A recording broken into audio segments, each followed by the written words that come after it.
Although exact root cause is unknown, hiccups are perceived by involuntary contractions of diaphragm. Eating or drinking too quickly often causes hiccups. Sometimes, sudden swallowing of hot beverages like coffee could trigger the reflex. In some cases, psychological factors like anxiety or stress could be a causative stimuli. According to NHS UK, the following steps are helpful. Breathe into a paper bag. Don't put it over your head. Pull your knees up to your chest and lean forward. Sip ice cold water. Swallow some granulated sugar. Bite on a lemon or taste vinegar.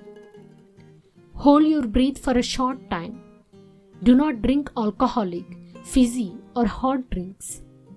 Do not chew gum or smoke. These can cause you to swallow air. Do not eat spicy food. Do not eat food very quickly.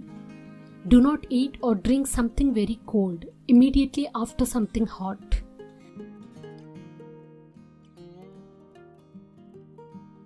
Thanks for watching. Please do subscribe our channel.